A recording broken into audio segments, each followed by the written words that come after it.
Subscribe कीजिए royal teacher को education संबंधी न्यूज़ तुरंत पाने के लिए। शाला तर्पण पर ऑनलाइन एसीपी व स्थायीकरण के संबंध में स्पष्टीकरण, ऑफलाइन हार्ड कॉपी व अन्य के संबंध में पूर्ण रूप से हुआ स्पष्टीकरण।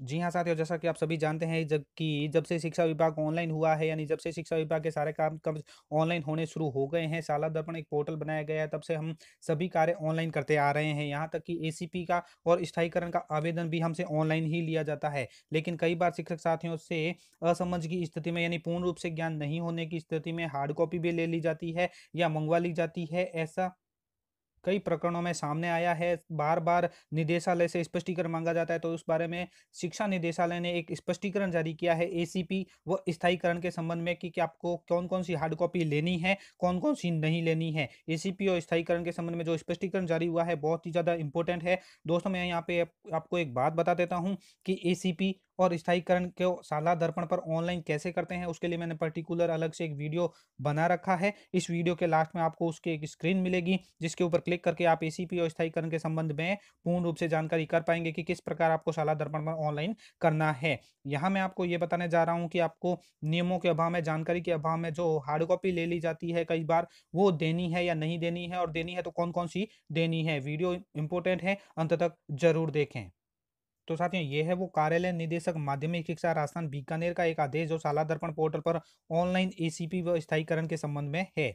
अब ये आदेश क्या कहता है वो मैं आपको पूर्ण रूप से बता देता हूँ। स्थायीकरण के लिए या एसीपी के लिए जब भी आप आवेदन करेंगे या आप अपने किसी कार्मिक के लिए आवेदन करना चाहते हैं, तो इसके लिए आप ध्यान में जो बातें रखेंगे वो मैं आपको बता देता हूँ कि शिक्षा विभाग माध्यमिक एवं प्रारंभिक में कार्यरत समस्त अधिकारियों कार्मिकों के स्थायीकरण एवं आश्वासित कैरियर प्रगति एसीपी प्रकरणों के त्वरित निस्तारण के क्रम में शाला दर्पण पोर्टल पर स्थायीकरण व एसीपी मॉड्यूल आरंभ कर संबंधित प्रकरणों के हितकारी अधिकारी या कार्मिक स्तर पर आवेदन से लेकर स्वीकृति आदेश जारी होने तक की संपूर्ण प्रक्रिया शाला दर्पण पोर्टल पर उपलब्ध मॉड्यूल से ही ऑनलाइन संपन्न किए जाने बाबत दिशा निर्देश में यूजर मैनुअल किए गए थे। यानी आज से पहले कई बार ये एसीपी और स्थायीकरण के संबंध में मॉड्यूल है आरंभ कर दिया गया है, जानकारी दे दी गई थी। लेकिन कतिपय विद्यालयों और कार्मिकों द्वारा कुछ बिंदुओं पर चाहे गए मार्गदर्शन के संबंध में पूर्व में जारी बिंदुओं को शामिल करते हुए निम्नानुसार निर्देशित किया जाता है। सबसे पहले है आवेदन में हार्ड कॉपी से संबंधित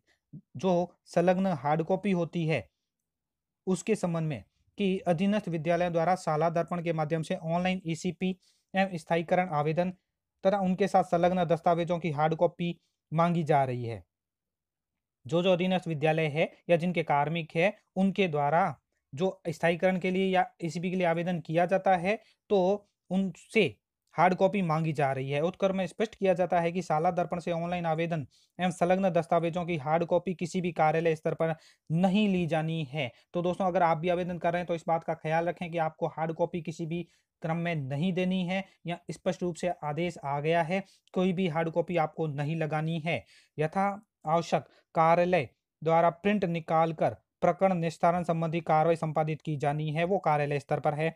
आवेदक कार्मिक तथा इसके नियंत्रण अधिकारी द्वारा अपने लॉगिन से ओटीपी द्वारा प्रमाणीकरण उपरांत नियुक्त अधिकारी को अग्रेषित आवेदन पत्र समय में पूर्णतः प्रमाणित है, अतः आवेदन संलग्न दस्तावेजों की हस्ताक्षरित या प्रमाणित हार्ड कॉपी की आवश्यकता नहीं है। तो इस बात का विशेष ख्याल रखें। पॉइंट नंबर 2 आता है स्थायीकरण आवेदन के लिए कि स्थायीकरण आवेदन के साथ विभिन्न अधीनस्थ कार्यालय द्वारा कई अनावश्यक दस्तावेज मांगे जा रहे हैं जो सर्वथा अनुचित है। नियुक्ति आदेश, कार्यग्रहण आदेश या परीक्षा परिणाम आदि के दस्तावेज अपलोड नहीं किए जाने हैं और न ही हार्ड कॉपी की मांग की जानी है। तो इस बात का विशेष ख्याल रखें कि नियुक्ति आदेश, कार्यग्रहण आदेश या परीक्षा परिणाम कोई भी डॉक्यूमेंट अपलोड नहीं किया करने हैं, न ही इनको हार्ड कॉपी देनी है। इस संबंध में संस्था प्रधान द्वारा प्रमाणीकरण ही पर्याप्त है। ऑनलाइन स्थायीकरण आवेदन के साथ परीक्षा काल में आकस्मिक अवकाश के अतिरिक्त उपभोग किए गए किसी अन्य प्रकार के अवकाश यदि उपयोग किया गया हो तो का सक्षम स्तर से जारी स्वीकृति आदेश ही अपलोड किया जाना है। यानी अगर आपने प्रोबेशन में कई तरह के अवकाश लिए हैं, यानी आपको सिर्फ सीएल ही दे है, इसके अलावा आपको कोई और अन्य अवकाश आपने लिए हैं आकस्मिक अवकाश के अतिरिक्त, तो आपको सक्षम अधिकारी से जो स्वीकृति आदेश है वो अपलोड करना है। स्थायीकरण हेतु कार्मिक के वार्षिक कार्य मूल्यांकन प्रतिवेदन की आवश्यकता नहीं है। केवल विभागीय जांच विचाराधीन नहीं होने की पुष्टि आवश्यक है, जिसके लिए आदेशकर्ता कार्यालय ही उत्तरदायी है।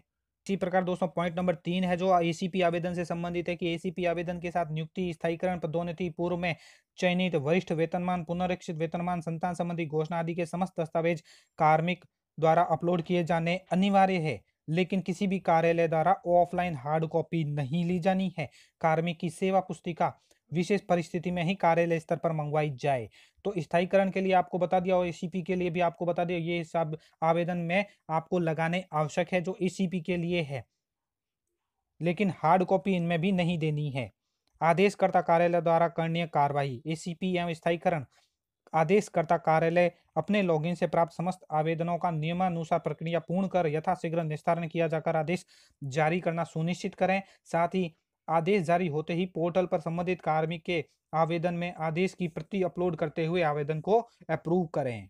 इसी प्रकार अगर बात करें एसीआर की यानी वार्षिक कार्य मूल्यांकन की, एसीपी आवेदन के निस्तारण हेतु 7 वर्ष के वार्षिक कार्य मूल्यांकन प्रतिवेदन आवश्यक है। लेकिन कार्यालय स्तर पर संधारित वार्षिक कार्य मूल्यांकन प्रतिवेदनों की जांच के उपरांत अनुपलब्ध वर्षों के वार्षिक कार्य मूल्यांकन प्रतिवेदन अधीनस्थ कार्यालय से ही मंगवाए जाएं। आवेदनकर्ता कार्मिक से आवेदन के साथ 7 वर्षों के वार्षिक कार्य मूल्यांकन की प्रतिवेदन की मांग नहीं की जाए, यानी आवेदनकर्ता से जो शिक्षक कार्मिक है या अन्य कोई कार्मिक है उनसे ये आवेदन के साथ 7 वर्षों के एसीआर की प्रतिवेदन की मांग नहीं की जाए, ये अधीनस्थ कार्यालय से ही मांगे जाए।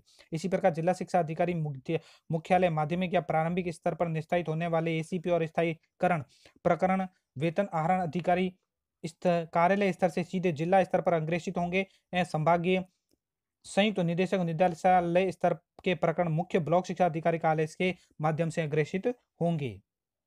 पॉइंट नंबर 7 है जिला परिषद की स्थापना समिति द्वारा अनुमोदन। निदेशालय प्रारंभिक शिक्षा राजस्थान बीकानेर के पूर्व पत्रांक जो आदेश क्रमांक दिए गए हैं 2020 के द्वारा प्रारंभिक शिक्षा के अंतर्गत कार्यरत पंचायती राज नियमों के तहत नियुक्त तृतीय श्रेणी अध्यापक जिनका परिवीक्षा काल पूर्ण हो गया है उनके स्थायीकरण के प्रकरणों को जिला परिषद की स्थापना समिति के अनुमोदन उपरांत स्थायीकरण के आदेश जिला शिक्षा अधिकारी मुख्यालय और प्रारंभिक शिक्षा स्तर से ऑनलाइन आदेश जारी किए जाने हैं। यानी अब जो स्थायीकरण के आदेश हैं वो भी ऑनलाइन ही जारी होंगे। वेतन नियमितीकरण, ऐसा देखने में आया है कि परिवीक्षा काल पूर्ण करने के उपरांत केवल वेतन नियमितीकरण के प्रकरण अलग से ऑफलाइन प्रक्रिया अपनाकर संपादित किए जा रहे हैं। परिवीक्षा काल पूर्ण करने के उपरांत स्थायीकरण आदेश, वेतन नियमितीकरण आदेश एक ही प्रक्रिया से जारी किए जाने हैं। अर्थात परिवीक्षा काल पूर्ण करने के उपरांत यानी आपका स्थायीकरण होने के बाद 2 साल पूर्ण होने के बाद जारी स्थायीकरण स्वीकृति में वेतन नियमितीकरण हेतु जारी स्वीकृति सम्मिलित है एवं उसके आधार पर वेतन निर्धारण संबंधी आगामी कार्रवाई की जा सकती है। अतः परिवीक्षा काल पूर्ण होने के उपरांत वेतन नियमितीकरण हेतु अलग से ऑफलाइन प्रक्रिया संपादित किए जाने की आवश्यकता नहीं है। इसी प्रकार पॉइंट नंबर 9 है राजस्थान स्वेच्छा ग्रामीण सेवा के कार्मिक जो है उसके अंतर्गत अनुदानित विद्यालयों से शिक्षा विभाग में समायोजित कार्मिकों के एसीबी प्रकरण के निस्तारण की सुविधा शाला दर्पण के माध्यम से ऑनलाइन उपलब्ध नहीं है। जो राजस्थान स्वेच्छा ग्रामीण सेवा के कार्मिक है एसीपी प्रकरणों को पूर्व की भांति ऑफलाइन आवेदन प्राप्त कर निश्चित किया जाना सुनिश्चित करें। जो नॉशनल लाभ पे प्राप्त अभ्यर्थी है जिनको नॉशनल लाभ प्राप्त हुआ है उनको अपने जो प्रपत्र 10 है उसमें नॉशनल लाभ की तिथि अंकन करनी है। उसके लिए एक ऑप्शन भी उपलब्ध करवा दिया गया है। जो नॉशनल लाभ का ऑप्शन है उसमें नॉशनल लाभ की तिथि का आप अंकन करें, जिसे नॉशनल लाभ की प्रविष्टि करते हुए यह सुनिश्चित करें कि विस्तृत विवरण प्रपत्र 10 में सेवा विवरण में वर्तमान में वास्तविक कार्यगण तिथि का ही अंकन किया जाए। उनके लिए भी आदेश है जो स्थायीकरण से पूर्व ही जिला या मंडल परिवर्तन होने वाले जो कार्मिक है उनके लिए यदि किसी कार्मिक का स्थायीकरण आदेश जारी होने से पूर्व ही स्थानांतरण अथवा उच्च पद पर चयन होने के कारण जिला या मंडल परिवर्तित हो जाता है तो ऐसे कार्मिक परिवीक्षा काल पूर्ण होने की तिथि को जिसे जिले या मंडल में पदस्थापित हो रहे हैं उस जिले मंडल द्वारा उनका स्थायीकरण आदेश शाला दर्पण पोर्टल से ऑनलाइन आवेदन द्वारा ही जारी किया जाएगा। शाला दर्पण पर स्थायीकरण तथा एसीपी का ऑनलाइन आवेदन सबमिट करने पर वर्तमान पद और पदस्थापन स्थान के अनुसार स्वतः सक्षम कार्यालय द्वारा हेतु अग्रेषित होता है।